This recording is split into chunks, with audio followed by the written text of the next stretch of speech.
Assalomu alaykum. Hurmatli YouTube kuzatuvchilari, konteyner profillaridan tom navis qurish xizmati. Hozirgi ishimiz Qashqadaryo viloyati Chiroq tumanida bo'lyapti. Xalq hashar yo'li bilan qabristonga navis qurishyapti ekan.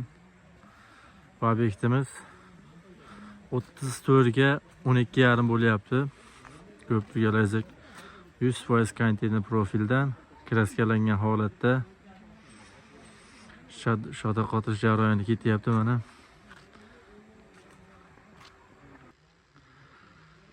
Tungi qot tayyor bo'lyapti, xudo xohlasa.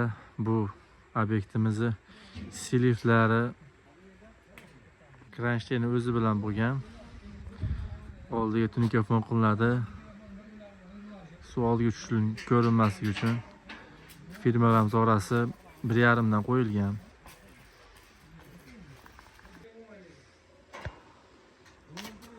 Xudo xohlasa tunika qotirish jarayonini ham bitgan holatini ham olamiz. Ko'rib turibsizlar. Tepadan ko'rinishini ham olamiz hozir. Yuqoridan ko'rinishi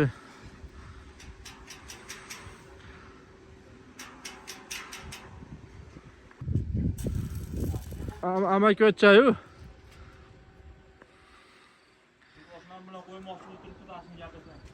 Bo'lmaydi. Ha, mana ko'prik alazik qizil rangga bo'yalgan tayyor. Profil reykalarimiz 9 temirdan, baquvvat temir ishlangan. Fermalarimiz 8 dan bo'lgan. Ha, usta aka.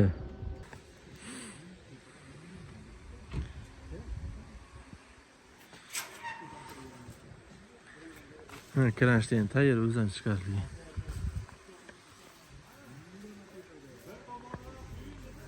Kimga shunaqa xizmatlar kerak bo'lsa, aloqaga chiqaverasizlar, nomerlar qoldiramiz.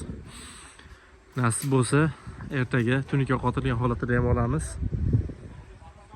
Rahmat hammaga, sog' bo'linglar, salomat bo'linglar.